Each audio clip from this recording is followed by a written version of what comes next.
It's Labour Day here in Canada. It's Monday the 4th of August.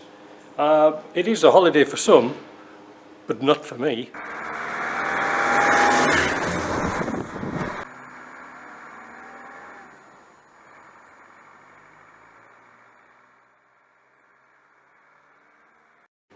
Right, so I've got a few bits of catching up things to do.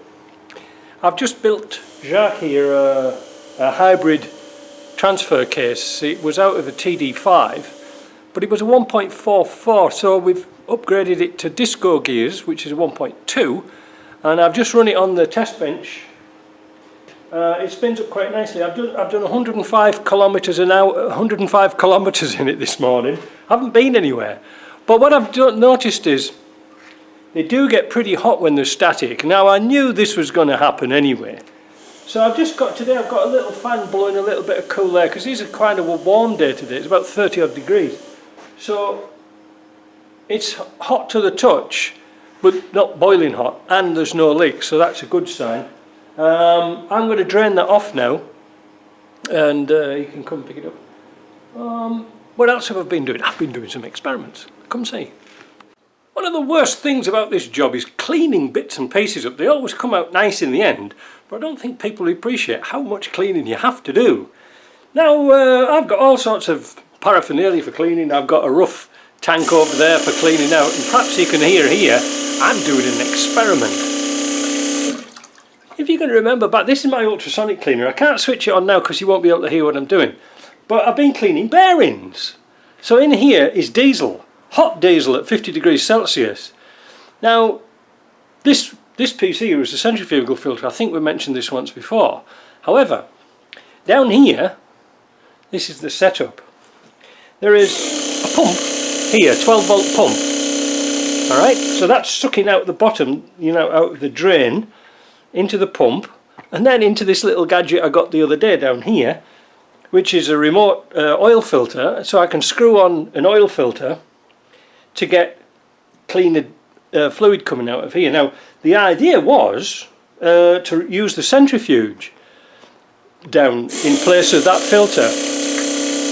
So this is working for now, but why does it keep switching on and off? Why doesn't it spin round continuously? Well, I'll tell you. The little electric motor here, or the pump, has got a thermal cutout in it. And because this is 50 degrees Celsius, and the warmth of the pump, it's cutting it out, which isn't a bad thing, but I'm going to just show you how it sort of works. And it returns back to the tank, and it's getting cleaner all the time. I mean, this was kind of black, and now it's sort of like a pea colour. Ooh, lovely. Or American beer. Now, what was wrong? Well, I'll tell you what was wrong. Now let me turn this off. Okay. If you look down here, we had a problem with this leaking, because I took this down to JP's and there was something drastically wrong with this pump. They're a good pump, I've used them before. But can you see there's two rings on there? Well, that meant the gears were actually running on the ring, on the cover. The cover is a stamped piece of stainless steel. So what I did was, like JP looked at it and he took a little, I think he took 2/1000 of an inch off the gears, reduced them a little bit because it wasn't nipping on the gasket. So when I got back I tried it again and it was still leaking. So I got an oil stone, and on the underside of it I oil stoned it for about an hour and a half this morning to get it completely flat. Now it seals. But if I was going to do this again, I'd drill and tap two little holes here, because the seal in it is like a figure 8. So you could actually put two screws in and make it a really good cover. But for now it's not leaking, so I'm happy. But that's it. So let's go and have a look at some bearings. Now, usually when we build gearboxes and things like this up, we like to put new bearings in wherever possible, but sometimes it's not really necessary because the chap before you might have already put them in and there's been something else wrong. And bearings can be a bit expensive, depends what type they are. So by putting them in the ultrasonic to get any dirt out of them, and that's got diesel in there, so it's hot diesel vibrating to get it really clean. So what is an example of a bad bearing? Well, these have come out, and listen, I know you shouldn't spin bearings when they're dry, but it's gritty. I don't know if you can pick that up. Let's try another one. Ah, there you go. See? That's a bad one. Don't want that one. That's gritty as well. This one, beautiful. Absolutely beautiful. So I ended up with a box full here. That's all really good bearings. Now, when it comes to taper roller bearings,